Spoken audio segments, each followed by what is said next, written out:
Camera চালু হয়েছে? হ্যাঁ চালু হয়েছে। হ্যাঁ, তো হ্যালো গাইস, আমি আর এ হচ্ছে নাম্বার। রাকিব হোসেন। হ্যাঁ, রাকিব হোসেন। আরে না ভাই, রাকিব রাকিব, শুধু রাকিব ভাই, আমার না। আচ্ছা, এটা বলবি তো, তোর রাকিব আপনি হোসেন ভাই, কেন আপনি কি বলছিস? আমি কমেন্টের বা পাড়ো গেছে ওরকম ছেলে কথা বলতেছেন ভাই? আমি ওরকম ছেলে না ভাই। আমি তো কিছু বলিনি।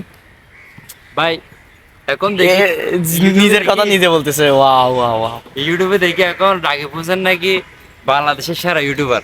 এ নিজেরই নিজে দামি করে ভাই, এটা ওই কোনো ওই ওই কথা? ওই দেখ, ওই দেখ কাঁচরা, দেখছস? এদেরও কিন্তু মূল্য আছে, ঠিক হ্যাঁ আছে? হ্যাঁ অবশ্যই। এই কাঁচরার সাথে আর রাকিব হোসেনের সাথে পার্থক্য কি? পার্থক্য এ না, এ যেহেতু কমেন্টে পা ঢুকাইতেছে, এখানেও সেম সেম, এখানেও সেম। এখানে শুইতে পারবে, ঘুমাইতে পারবে। স্বাভাবিক ভাই ভাই। তবে তো আজকের ভিডিওটা দুটো হ্যাঁ ভালো হ্যাঁ হ্যাঁ, থাকবেন, আল্লাহ।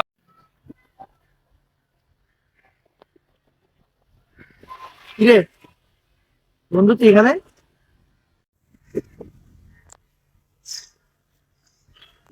হ্যাঁ কিছে তো, কি কিছু বলবি?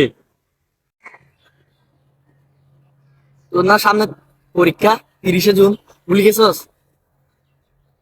তুই এখানে কি করতেছস? এইচএসসি পরীক্ষা দিবি না? সামনে এসে ইচ্ছে নেই না? তো তোর আর মনে করে দিতে হবে না তো? 30 তারিখ যে পরীক্ষাটা আমি জানি, যে আমি বাইরে যাচ্ছি।